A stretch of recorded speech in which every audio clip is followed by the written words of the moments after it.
വാർത്തകൾ വിശദമായി. കോട്ടയം അയർക്കുന്നത്ത് നിന്ന് കാണാതായ പെൺകുട്ടിയുടെ മൃതദേഹം കണ്ടെത്തി. ഹോളോബ്രിക്സ് കമ്പനിയിൽ പെൺകുട്ടിയെ കുഴിച്ചിട്ടിരിക്കുകയായിരുന്നുവെന്ന് സംശയം തോന്നി കസ്റ്റഡിയിലെടുത്ത അജീഷ് മൊഴി നൽകുകയായിരുന്നു.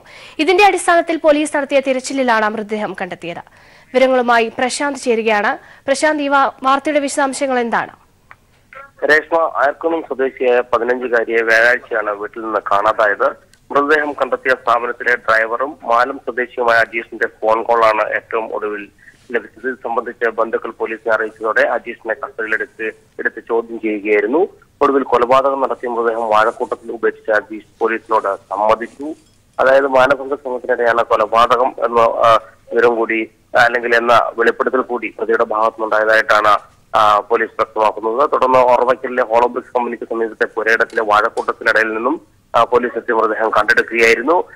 DYSP R Sreekumar, CITR Jiju, SA Anoop Jose എന്നിവരുടെ നേതൃത്വത്തിലുള്ള പോലീസ് സംഘവും വിരലടയാള വിദഗ്ധരും ഡോക്ടറോടും എത്തിയ സ്ഥലത്ത് പരിശോധനകൾ നടത്തി മേൽ നടപടികൾ സ്വീകരിച്ചു വരികയാണ്.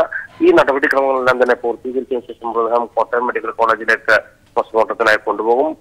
ആശുപത്രി മോർച്ചറിയിലേക്ക് മാറ്റാനുള്ള ശ്രമങ്ങൾ ഇപ്പോൾ നടന്നുകൊണ്ടിരിക്കുകയാണ്. നേരത്തെ 2 തവണ വിവാഹം ചെയ്ത് ബന്ധം ഏർപ്പെടുത്തിയ അജേഷിന്റെ പേരിൽ അയർക്കുന്നം പോലീസ് സ്റ്റേഷനിൽ നിരവധി കേസുകളുണ്ട് എന്നാണ് പോലീസ് വ്യക്തമാക്കിയിട്ടുള്ളത്. TP പ്രശാന്താണ് വിവരങ്ങൾ നൽകിയത്. LDF സർക്കാർ അധികാരമേറ്റ് 1000 ദിവസങ്ങൾക്കുള്ളിൽ തന്നെ ഗെയിൽ പൈപ്പ് ലൈൻ പദ്ധതി പൂർത്തീകരിക്കപ്പെടുമെന്ന് മുഖ്യമന്ത്രി പിണറായി വിജയൻ. അവസാന മിനുക്കുപണി പൂർത്തിയാക്കി പൈപ്പ് ലൈൻ വേഗത്തിൽ നാടിന് സമർപ്പിക്കാനാണ് തീരുമാനം. മതിയായ നഷ്ടപരിഹാരം ഉറപ്പാക്കി ജനങ്ങളുടെ ആശങ്ക പരിഹരിച്ചാണ് വികസന കുതിപ്പിൽ നാഴികക്കല്ലാകുന്ന പദ്ധതിയുമായി സർക്കാർ മുന്നോട്ടു പോയതെന്നും മുഖ്യമന്ത്രി ഫേസ്ബുക്ക് പോസ്റ്റിലൂടെ അറിയിച്ചു. 2010 വാതക പൈപ്പ് ലൈൻ പദ്ധതിക്ക് തുടക്കമായത്. 2012 ജനുവരിയിൽ 2ാം ഘട്ടം കൊച്ചി മംഗലാപുരം, കൊച്ചി കോയമ്പത്തൂർ, ബാംഗ്ലൂരു പദ്ധതിക്കും അനുമതി ലഭിച്ചു. സ്ഥലം ഏറ്റെടുക്കാത്തതിനെ തുടർന്ന് 2014 ഓഗസ്റ്റിൽ മുഴുവൻ കരാറുകളും ഗെയിൽ ഉപേക്ഷിച്ചിരുന്നു. ഇഴഞ്ഞു നീങ്ങിയ പദ്ധതിക്ക് 2016 ജൂണിലാണ് പിന്നീട് ജീവൻ വച്ചത്. കൊച്ചി മംഗലാപുരം പാതയിൽ 410 കിലോമീറ്ററിലാണ് കേരളത്തിൽ പൈപ്പ് ലൈൻ ഇടേണ്ടത്. 2016 മെയ് വരെ 80 കിലോമീറ്റർ ദൂരത്തിലുള്ള ഭൂവിനിയോഗ അവകാശം മാത്രമാണ് ഗെയിലിന് കൈമാറിയത്. 2016 ജൂണിന് ശേഷം 330 കിലോമീറ്റർ പൈപ്പ് ലൈൻ ഇടാൻ സ്ഥലം ലഭ്യമാക്കി. LDF സർക്കാർ അധികാരത്തിൽ വന്ന ശേഷമായിരുന്നു ഇത് എന്നും മുഖ്യമന്ത്രി ചൂണ്ടിക്കാട്ടി. 1000 ദിവസങ്ങൾക്കുള്ളിലാണ് 380 കിലോമീറ്റർ ദൂരത്തും പൈപ്പ് ലൈൻ ഇട്ടത്. 22 സ്റ്റേഷനുകളിൽ 22ഉം 1000 ദിനങ്ങൾക്കിടയിൽ പൂർത്തിയാക്കാൻ കഴിഞ്ഞു. അവസാന മിനുക്കുപണി പൂർത്തിയാക്കി പൈപ്പ് ലൈൻ വേഗത്തിൽ നാടിന് സമർപ്പിക്കാനാണ് ലക്ഷ്യം വെക്കുന്നതെന്നും മുഖ്യമന്ത്രി പറഞ്ഞു.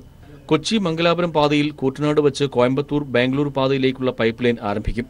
കേരളത്തിന്റെ ഭാഗമായ 98 കിലോമീറ്ററിൽ 85 കിലോമീറ്ററിലും ഭൂവിനിയോഗ അവകാശം ലഭ്യമാക്കിയത് 1000 ദിവസങ്ങൾക്കുള്ളിലാണ്. 20 കിലോമീറ്റർ പ്രവൃത്തിയും ഈ ഘട്ടത്തിൽ പൂർത്തീകരിച്ചു. മതിയായ നഷ്ടപരിഹാരം ഉറപ്പാക്കി ജനങ്ങളുടെ ആശങ്ക പരിഹരിച്ചുകൊണ്ടാണ് വികസന കുതിപ്പിൽ നാഴികക്കല്ലാവുന്ന പദ്ധതിക്കായി സർക്കാർ മുന്നോട്ടു പോയതെന്നും മുഖ്യമന്ത്രി തന്റെ ഫേസ്ബുക്ക് പോസ്റ്റിൽ കുറിച്ചു. News bureau, Thiruvananthapuram. മോദി സർക്കാരിന്റെ സാമ്പത്തിക പരിഷ്കാരങ്ങൾ രാജ്യത്തിനുണ്ടാക്കിയത് ലക്ഷം കോടികളുടെ കടം.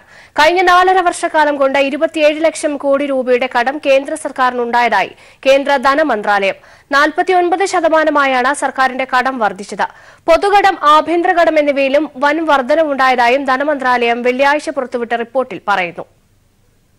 കേന്ദ്ര സർക്കാരിന്റെ സാമ്പത്തിക തൽസ്ഥിതി വ്യക്തമാക്കി കേന്ദ്ര ധനമന്ത്രാലയം പുറത്തിറക്കിയ റിപ്പോർട്ടിന്റെ 8ാം എഡിഷനിലാണ് മോദി സർക്കാരിന്റെ സാമ്പത്തിക പരിഷ്കാരങ്ങൾ പരാജയമായതിന്റെ കണക്കുകൾ ഉള്ളത്.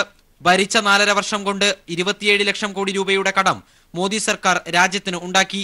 49% 4.5 വർഷക്കാലം കൊണ്ട് രാജ്യത്തിന്റെ കടം വർദ്ധിച്ചെന്നും വെള്ളിയാഴ്ച പുറത്തുവിട്ട റിപ്പോർട്ടിൽ ധനമന്ത്രാലയം പറയുന്നു.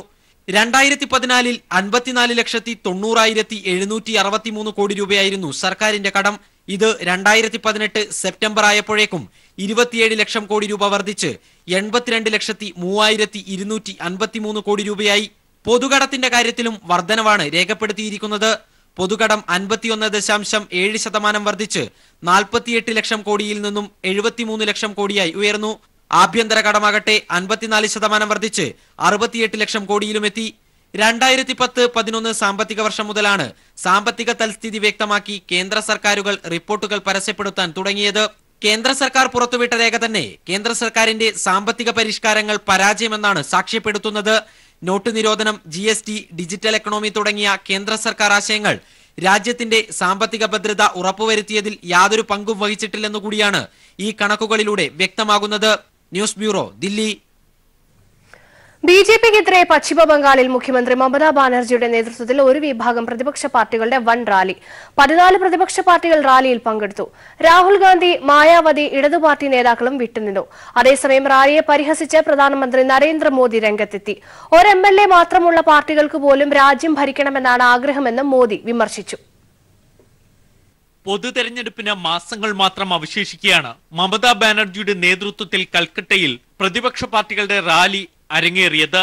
സമാജ്വാദി നേതാവ് അഖിലേഷ് യാദവ്, NCPയിൽ നിന്നും ശരത് പവാർ, ആന്ധ്ര മുഖ്യമന്ത്രി ചന്ദ്രബാബു നായിഡു, ദില്ലി മുഖ്യമന്ത്രി അരവിന്ദ് കെജ്രിവാൾ, JDS നേതാക്കളായ ദേവഗൌഡ, കുമാരസ്വാമി, നാഷണൽ കോൺഫറൻസിൽ നിന്ന് ഫറൂഖ് അബ്ദുള്ള, DMK അധ്യക്ഷൻ MK സ്റ്റാലിൻ, ലാലു പ്രസാദ് യാദവിന്റെ പുത്രൻ തേജസ്വി യാദവ്, മറ്റു പ്രതിപക്ഷ നേതാക്കളായ അജിത് സിംഗ്, ശരത് യാദവ്, ഹേമന്ത് സോറൻ, ബാബുലാൽ മറാണ്ടി തുടങ്ങിയവരും റാലിയിൽ സന്നിഹിതരായി. ഗുജറാത്തിൽ നിന്നും ജിഗ്നേഷ് മേവാനി, ഹാർദിക് പട്ടേൽ എന്നിവരും റാലിയെ അഭിസംബോധന ചെയ്ത് സംസാരിച്ചു. എല്ലാ ഭിന്നതകളും മറന്ന് BJPക്കെതിരെ ഒരുമിച്ച് പോരാടുമെന്ന് നേതാക്കൾ അറിയിച്ചു. രാഹുൽ ഗാന്ധിയെ ഉയർത്തിക്കാട്ടി മഹാസഖ്യം രൂപപ്പെടുത്താൻ കോൺഗ്രസ് ശ്രമിക്കുമ്പോഴാണ് പ്രതിപക്ഷ നേതൃനിരയിലേക്ക് വരാൻ മമതാ ബാനർജിയുടെ ശ്രമം. രാഹുൽ ഗാന്ധി, മായാവതി എന്നിവർ പ്രതിനിധികളെ അയച്ചെങ്കിലും റാലിക്കെത്തിയില്ല. മമതാ ബാനർജിയുമായി സൗഹൃദത്തിലായിരുന്ന തെലങ്കാന മുഖ്യമന്ത്രി KCRയുടെ അസാന്നിധ്യവും ശ്രദ്ധേയമായി. നവീൻ പട്നായക്കും ഇടതു പാർട്ടികളും റാലിയിൽ നിന്ന് അകലം പാലിച്ചു. പശ്ചിമ ബംഗാളിലെ 42 ലോക്സഭാ സീറ്റുകളിൽ വിജയമുറപ്പിക്കുകയാണ് തൃണമൂലിന്റെ ലക്ഷ്യം. അതേസമയം റാലിയെ പരിഹസിച്ച് പ്രധാനമന്ത്രി നരേന്ദ്രമോദി രംഗത്തെത്തി. ഗുജറാത്തിലെ പൊതുചടങ്ങിൽ സംസാരിക്കുകയായിരുന്ന മോദി മഹാസഖ്യം വിജയിക്കില്ലെന്ന് വിമർശിച്ചു. സ്വന്തം താൽപര്യമാണ് പ്രതിപക്ഷത്തിനുള്ളത്. ഒരു MLA മാത്രമുള്ള പാർട്ടിക്ക് പോലും രാജ്യം ഭരിക്കണമെന്നാണ് ആഗ്രഹം.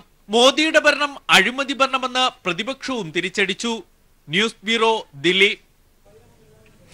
കൊല്ലത്ത് RSPയും BJPയും തമ്മിൽ രഹസ്യധാരണയെന്ന് കോടിയേരി ബാലകൃഷ്ണൻ. പ്രേമചന്ദ്രന്റെ സ്ഥാനാർത്ഥിത്വം ഇതിന് തെളിവെന്നും കോടിയേരി പറഞ്ഞു.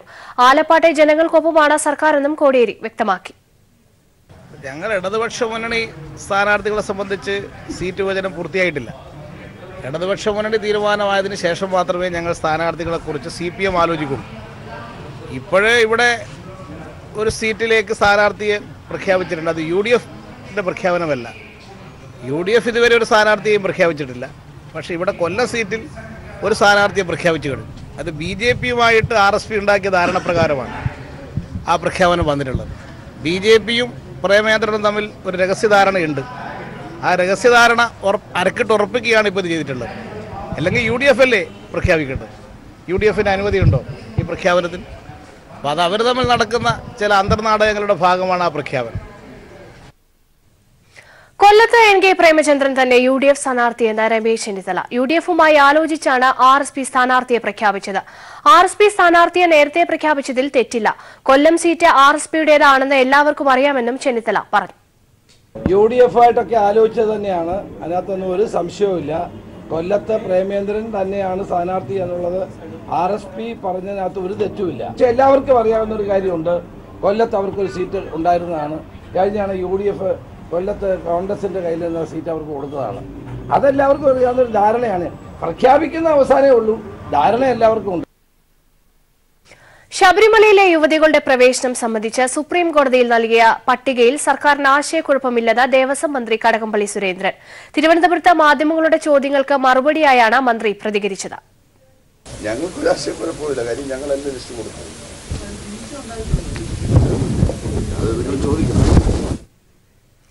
ശബരിമലയിൽ മകരമാസ പൂജ നാളെ അവസാനിക്കും. രാവിലെ നടയടച്ച മേൽശാന്തി പന്തളം രാജപ്രതിനിധിക്ക് താക്കോൽ കൈമാറുന്നതോടെയാണ് ചടങ്ങുകൾ അവസാനിക്കുന്നത്. ഇന്ന് രാത്രി 10 മണിക്ക് ഹരിവരാസനം പാടി നടയടച്ചാൽ മല കയറി വരുന്ന ഭക്തർക്കുള്ള ദർശനം അവസാനിക്കും. നാളെ രാവിലെ നട തുറന്ന് പന്തളം കൊട്ടാരത്തിൽ നിന്നുള്ള പ്രത്യേക പൂജയും കഴിഞ്ഞ് നടയടയ്ക്കുന്നതോടെയാണ് മകരമാസ പൂജ അവസാനിക്കുന്നത്. ചിത്തിരാട്ട വിശേഷത്തിന് നട തുറന്നപ്പോൾ തന്നെ സന്നിധാനത്ത് യുവതീ പ്രവേശനവുമായി ബന്ധപ്പെട്ട സംഘപരിവാർ സംഘടനകൾ അക്രമം അഴിച്ചുവിട്ടിരുന്നു. എന്നാൽ ശബരിമല ഇപ്പോൾ ശാന്തമാണെന്നും സംഘപരിവാറുകാരുടെ വ്യാജപ്രചരണങ്ങളും അക്രമവും അവസാനിപ്പിക്കുവാൻ സർക്കാരിനും ദേവസ്വം ബോർഡിനുമായെന്നും ബോർഡംഗം അഡ്വക്കേറ്റ് N. വിജയകുമാർ പറഞ്ഞു. ബഹുമാനപ്പെട്ട ഗവൺമെന്റും അതുപോലെ ദേവസ്വം ബോർഡ് മന്ത്രിയും ദേവസ്വം ബോർഡും എടുത്തിട്ടുള്ള നിലപാടുകളും ഭക്തർക്ക് വേണ്ടി ഒരുക്കിയിട്ടുള്ള സംവിധാനങ്ങൾ കൊണ്ടാണ് ആദ്യഘട്ടത്തിലെ ഈ സംഘർഷാവസ്ഥ മറികടക്കുവാൻ ദേവസ്വം ബോർഡിന് കഴിഞ്ഞത്. ആദ്യഘട്ടത്തിൽ വൻപിച്ച പ്രചരണമാണ് ശബരിമലയ്ക്കെതിരായിട്ട് ചില കേന്ദ്രങ്ങളിൽ നിന്ന് നടത്തിയത്. ശബരിമലയിൽ കാണിക്കയിടരുത്, അതെല്ലാം ഗവൺമെൻറ് എടുത്തുകൊണ്ട് പോകുന്നുണ്ട് എന്നുള്ള തെറ്റായ പ്രചരണം അവർ നടത്തി. ഗവൺമെൻറ് യഥാർത്ഥത്തിൽ ബഡ്ജറ്റിൽ വിഹിതം നൽകിക്കൊണ്ട് ശബരിമലയെ സഹായിക്കുന്ന, ദേവസ്വം ബോർഡിനെ സഹായിക്കുന്ന നിലപാടാണ് സ്വീകരിച്ചിട്ടുള്ളത്. നാളെ രാവിലെ നട തുറന്ന ഭസ്മാഭിഷേകവും നടത്തി അയ്യപ്പനെ യോഗദണ്ഡം ധരിപ്പിച്ച പന്തളം രാജപ്രതിനിധിക്ക് ദർശനം നൽകി നടയടയ്ക്കും. ശേഷം മേൽശാന്തി ക്ഷേത്രത്തിന്റെ താക്കോൽ രാജപ്രതിനിധിക്ക് നൽകും. തുടർന്ന് 18-ാം പടി ഇറങ്ങി രാജാവ് ഇനിയുള്ള ഒരു വർഷത്തേക്ക് പൂജയ്ക്കുള്ള ചിലവിനായി കിഴിപ്പണവും താക്കോലും ദേവസ്വം മാനേജരെ ഏൽപ്പിക്കും. പിന്നീട് തിരുവാഭരണവുമായി പന്തളം കൊട്ടാര പ്രതിനിധി മലയിറങ്ങും. ഇതോടെ മണ്ഡല മകരവിളക്കുത്സവവും തുടർന്നുള്ള മകരമാസ പൂജയും അവസാനിക്കും. Rinu Sreedhar, news bureau, Sannidhanam. Supreme കോടതിയിൽ നൽകിയ പട്ടിക തയ്യാറാക്കിയത് ദേവസ്വം ബോർഡ് അല്ലെന്ന് പ്രസിഡന്റ് പത്മകുമാർ. സർക്കാർ നൽകിയ പട്ടിക വസ്തുതാപരമാണ് എന്നാണ് പ്രതീക്ഷിക്കുന്നത്. ബോർഡിന് ശബരിമലയിലെത്തുന്ന സ്ത്രീകളുടെ കണക്കെടുക്കാൻ സംവിധാനമില്ലെന്നും പത്മകുമാർ തിരുവനന്തപുരത്ത് പ്രതികരിച്ചു. കാരണം ദേവസ്വം ബോർഡ് അല്ലല്ലോ കണക്ക് അങ്ങനെ കൊടുത്തത്, ഗവൺമെന്റ് കൊടുത്തു. ഗവൺമെന്റിൽ വ്യക്തമായിട്ടുള്ള കണക്കുള്ളത് കൊണ്ടായിരിക്കുമല്ലോ കൊടുത്തിട്ടുള്ളത്. അതല്ലാതെ ഇപ്പോൾ ദേവസ്വം ബോർഡ് എന്ത് പറയാൻ പറ്റും? അല്ല, അതിപ്പോൾ നമ്മളെ സംബന്ധിച്ച് വ്യക്തതയുള്ളത്, നമ്മളങ്ങനെ സ്ത്രീകൾ കയറുന്നുണ്ടോയെന്ന് ഇപ്പോൾ നോക്കാൻ സംവിധാനം ഇല്ലല്ലോ. ഗവൺമെന്റ് കൊടുത്തിട്ടുണ്ടെങ്കിൽ ഗവൺമെന്റാണ് അതിൻ്റെ ഉത്തരവാദിത്വം. ഗവൺമെന്റ് കൊടുത്തിട്ടുണ്ടെങ്കിൽ ആ കണക്ക് കൃത്യമായിരിക്കും എന്നാണ് എൻ്റെ ധാരണ. ഇതുവരെ എനിക്കൊരു വ്യത്യാസപ്പെട്ടൊരു അഭിപ്രായം എനിക്ക് കിട്ടിയിട്ടില്ല. തൃശൂർ മാന്താമംഗലം പള്ളി തർക്കത്തിന് പരിഹാരമാകുന്നു. ജില്ലാ കളക്ടർ മുന്നോട്ട് വെച്ച ഉപാധികൾ അംഗീകരിക്കാൻ യാക്കോബായ ഓർത്തഡോക്സ് വിഭാഗങ്ങൾ തയ്യാറായതായാണ് പ്രശ്നപരിഹാരത്തിന് വഴി തെളിച്ചത്. ഹൈക്കോടതി വിധി അനുസരിച്ച് പള്ളിയുടെ ഭരണ ചുമതല ഒഴിയാൻ യാക്കോബായ വിഭാഗം തയ്യാറായപ്പോൾ ഹൈക്കോടതിക്ക് മുന്നിലിരിക്കുന്ന അപ്പീലിൽ തീരുമാനമാകും വരെ പള്ളിയിൽ പ്രവേശിക്കില്ലെന്ന് ഓർത്തഡോക്സ് വിഭാഗവും കളക്ടറെ അറിയിച്ചു. അതേസമയം നാളെ ഒരു ദിവസത്തേക്ക് കുർബാനയ്ക്ക് അനുമതി നൽകണമെന്ന് യാക്കോബായ സഭ ആവശ്യം ഉന്നയിച്ചെങ്കിലും കളക്ടർ അംഗീകരിച്ചില്ല. ദിവസങ്ങൾ നീണ്ട തർക്കത്തിനാണ് താൽക്കാലിക പരിഹാരമായിരിക്കുന്നത്. പള്ളിയുമായി ബന്ധപ്പെട്ട് സംഘർഷം ഒഴിവാക്കി സമാധാനാന്തരീക്ഷം പുനഃസ്ഥാപിക്കണമെന്ന കളക്ടറുടെ നിർദ്ദേശം കഴിഞ്ഞ ദിവസം തന്നെ ഇരുകൂട്ടരും അംഗീകരിച്ചിരുന്നു. ഹൈക്കോടതിയുടെ പരിഗണനയിലിരിക്കുന്ന അപ്പീലിൽ വിധി വരുന്നതുവരെ പള്ളിയിൽ പ്രവേശിക്കില്ലെന്ന് ഓർത്തഡോക്സ് വിഭാഗം ഉറപ്പു നൽകിയപ്പോൾ പള്ളിയിലെ പ്രാർത്ഥനായജ്ഞം അവസാനിപ്പിച്ച് മടങ്ങാൻ യാക്കോബായ വിഭാഗവും തയ്യാറായി. അതേസമയം ഹൈക്കോടതി വിധി പ്രകാരം പള്ളിയുടെ ഭരണ ചുമതല ഒഴിയുന്നത് സംബന്ധിച്ച് നിലപാടറിയിക്കാൻ കളക്ടർ യാക്കോബായ വിഭാഗത്തോട് നിർദ്ദേശിച്ചിരുന്നു. ഉപാധികൾ അംഗീകരിക്കാൻ തയ്യാറാണെന്ന് കൂടിയാലോചനകൾക്ക് ശേഷം യാക്കോബായ സഭ കളക്ടറെ അറിയിച്ചു. വിധി പ്രകാരം ഭരണ ചുമതല ഒഴിയാൻ തയ്യാറാണെന്നും ആരാധന നടത്താൻ പള്ളിയിൽ പ്രവേശിക്കില്ലെന്നും യാക്കോബായ വിഭാഗം രേഖാമൂലം കളക്ടർക്ക് ഉറപ്പു നൽകി. എന്നാൽ നാളെ ഒരു ദിവസത്തേക്ക് പള്ളിയിൽ കുർബാന നടത്താൻ അനുമതി നൽകണമെന്നൊരാവശ്യം യാക്കോബായ വിഭാഗം മുന്നോട്ട് വെച്ചു. ഈ ആവശ്യം കളക്ടർ തള്ളി. കുർബാനയ്ക്ക് അനുമതി നൽകിയാൽ ഭാവിയിലെ വലിയ പ്രശ്നങ്ങൾക്ക് വഴിവെക്കുമെന്ന് കണ്ടതിനെ തുടർന്നാണ് തീരുമാനം. കളക്ടറുടെ തീരുമാനം അംഗീകരിക്കുന്നതായി യാക്കോബായ സഭയും വ്യക്തമാക്കിയതോടെ പള്ളിയുമായി ബന്ധപ്പെട്ട പ്രശ്നങ്ങൾക്ക് വിരാമമായി. 2 ദിവസം മുൻപാണ് അവകാശ തർക്കവുമായി ബന്ധപ്പെട്ട് ഇരുവിഭാഗവും പള്ളിക്ക് മുന്നിൽ നേർക്കുനേർ ഏറ്റുമുട്ടിയത്. ഇതേ തുടർന്നാണ് കളക്ടർ ഇടപെട്ട് പ്രശ്നപരിഹാരം സാധ്യമാക്കിയത്. News bureau, Kochi. വൈദ്യുതി ചാർജ് വർധന സംബന്ധിച്ച തീരുമാനമായിട്ടില്ലെന്ന് മന്ത്രി എം എം മണി. ചാർജ് വർധന റെഗുലേറ്ററി കമ്മീഷന്റെ പരിഗണനയിലാണെന്നും മന്ത്രി പറഞ്ഞു. ഭാരിച്ച വർധനം ഉണ്ടാവില്ലെന്നും അദ്ദേഹം തൊടുപുഴയിൽ പ്രതികരിച്ചു. ചാർജ് വർധനവ് സംബന്ധിച്ചൊക്കെ റെഗുലേറ്ററി കമ്മീഷൻ ചർച്ച ചെയ്തുകൊണ്ടിരിക്കുന്നേ ഉള്ളൂ. അതാണ് ചാർജ് വർധനവ് എന്തെങ്കിലും ഉണ്ടാവും. പക്ഷേ വലിയ ദ്രോഹമൊന്നും വരാൻ വഴിയൊന്നുമില്ല എന്നാണ് എനിക്ക് തോന്നുന്നത്. നോക്കാം. പിന്നെ അതെ, അങ്ങനെ ആയിരിക്കും പരമാവധി. മുനമ്പം മനുഷ്യക്കടത്തിലെ മുഖ്യ സൂത്രധാരന്മാരെ തിരിച്ചറിഞ്ഞു. രവീന്ദ്ര, ശാന്തകുമാർ, ശ്രീകാന്ത് എന്നിവരാണ് മുഖ്യ സൂത്രധാരന്മാരെന്ന മൊഴി. മുനമ്പം വഴി ന്യൂസിലാൻഡിലേക്ക് കടത്താൻ ശ്രമിച്ചു പിടിയിലായ ദില്ലി സ്വദേശി പ്രഭുവാണ് പോലീസിന് മൊഴി നൽകിയത്. 230 പേർ ന്യൂസിലാൻഡിലേക്ക് മുനമ്പം വഴി പോകാൻ ശ്രമിച്ചെന്നും ഇതിൽ 19 പേരാണ് പോകാൻ സാധിക്കാതെ തിരികെ മടങ്ങിയതെന്നും പോലീസിന് വിവരം ലഭിച്ചു. പ്രധാന പ്രതികളുടെ ദൃശ്യങ്ങൾ പീപ്പിൾ ടിവിക്ക് ലഭിച്ചു. മുനമ്പം വഴി വിദേശത്തേക്ക് കടക്കാൻ ശ്രമിച്ച് പരാജയപ്പെട്ട് തിരികെ എത്തിയ പ്രഭു ഇന്നലെയാണ് പോലീസ് പിടിയിലായത്. ഇയാളെ വിശദമായി ചോദ്യം ചെയ്യവെയാണ് രവീന്ദ്ര, ശാന്തകുമാർ, ശ്രീകാന്ത് എന്നിവരാണ് മനുഷ്യക്കടത്ത് ആസൂത്രണം ചെയ്തത് എന്ന വിവരം പോലീസിന് ലഭിച്ചത്. ഇത് ഇവരുടെ യഥാർത്ഥ പേരുകളാണോ എന്നതിൽ പോലീസിന് സംശയമുണ്ട്.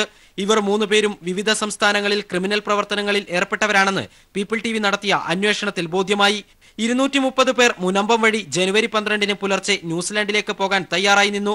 എന്നാൽ താൻ ഉൾപ്പെടെ 19 പേരെ ഒഴിവാക്കി ബോട്ട് പുറപ്പെട്ടു. 1.5 മാസം മുൻപ് യാത്രയ്ക്കായി ബോട്ട് തയ്യാറാക്കാൻ തുടങ്ങി. 1.5 ലക്ഷം മുതൽ 3 ലക്ഷം വരെ ഇവർ ആളുകളുടെ കയ്യിൽ നിന്ന് വാങ്ങി. നാടുവിടാൻ സാധിക്കാത്ത 19 പേരും ഇന്നും നാളെയുമായി തിരികെ വീടുകളിലെത്തുമെന്നും പ്രഭു പോലീസിനോട് പറഞ്ഞു.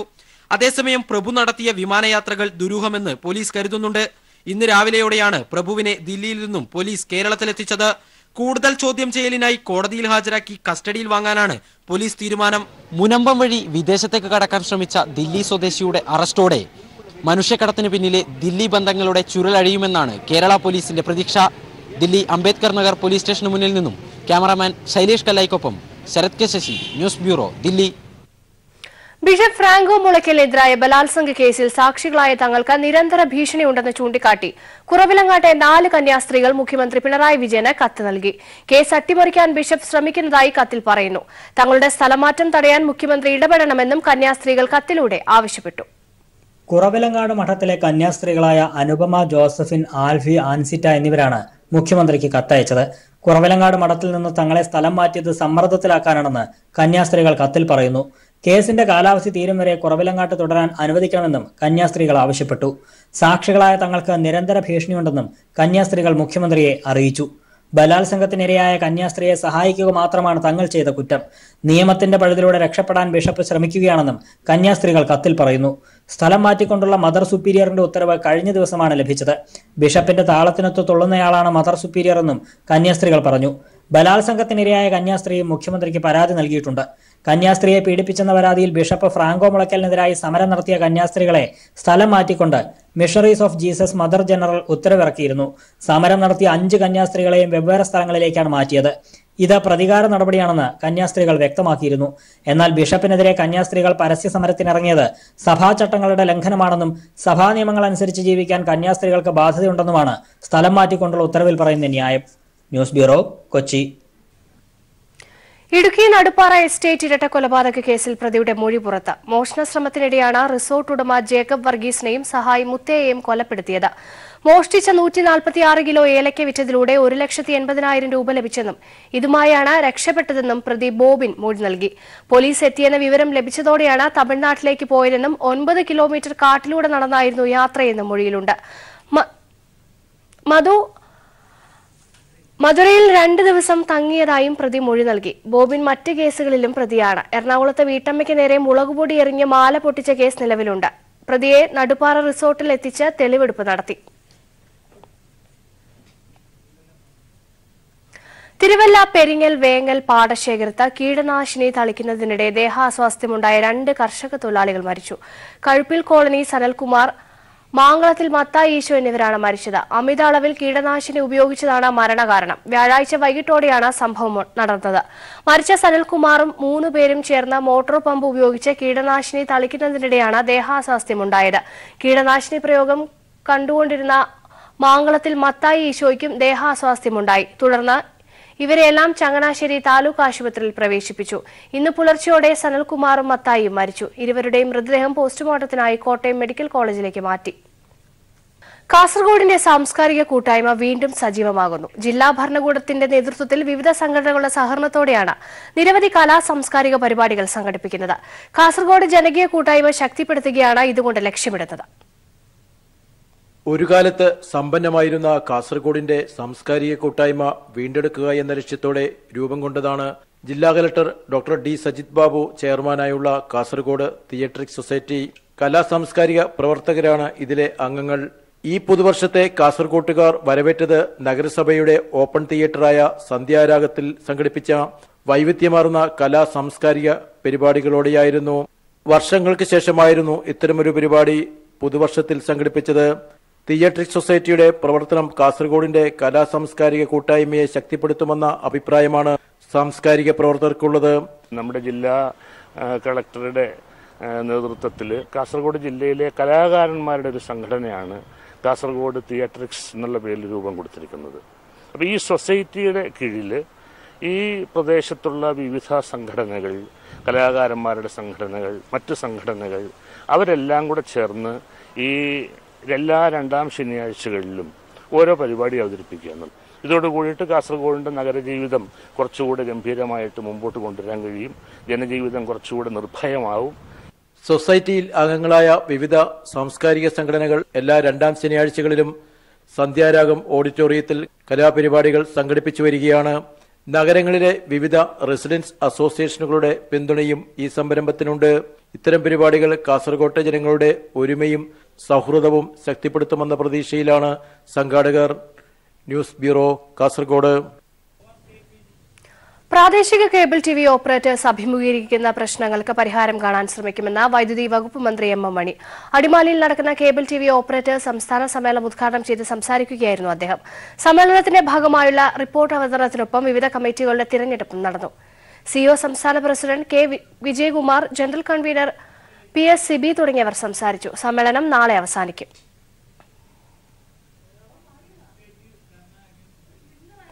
ശബരിമല വിഷയത്തിൽ ഭക്തരെ ഇളക്കിവിട്ട് വോട്ടാക്കി മാറ്റാമെന്ന BJPയുടെ രാഷ്ട്രീയ ലക്ഷ്യം പ്രബുദ്ധ കേരളത്തിൽ നടക്കില്ലെന്ന് CPI ദേശീയ കൺട്രോൾ കമ്മീഷൻ അധ്യക്ഷൻ പന്നിൻ രവീന്ദ്രൻ പറഞ്ഞു. BJPയുടെ പിറകെ നടക്കുന്നവരാണ് UDF. നവോത്ഥാന പാരമ്പര്യമുള്ള കേരളത്തിൽ BJPക്കാരന് ഒരു പങ്കുമില്ല. കേരളത്തിലെ വികസനത്തിലും ഒരു പങ്കുമില്ലാത്ത പാർട്ടിയാണ് BJP എന്നും അദ്ദേഹം പറഞ്ഞു. മേയറെയും ജനപ്രതിനിധികളെയും ബൈപ്പാസ് ഉദ്ഘാടന ചടങ്ങിൽ നിന്ന് ഒഴിവാക്കിയതിൽ പ്രതിഷേധിച്ച് LDF നേതൃത്വത്തിൽ നടന്ന പ്രതിഷേധ കൂട്ടായ്മ ചിന്നക്കട പോസ്റ്റ് ഓഫീസിന് മുന്നിൽ ഉദ്ഘാടനം ചെയ്യുകയായിരുന്നു Pannyan Raveendran. CPI city committee secretary A Biju അധ്യക്ഷനായി. മുൻമന്ത്രി PK Gurudasan, M Noushad MLA, mayor V Rajendrababu, CPIM ജില്ലാ സെക്രട്ടേറിയറ്റ് അംഗം X എണസ് തുടങ്ങിയവർ പങ്കെടുത്തു.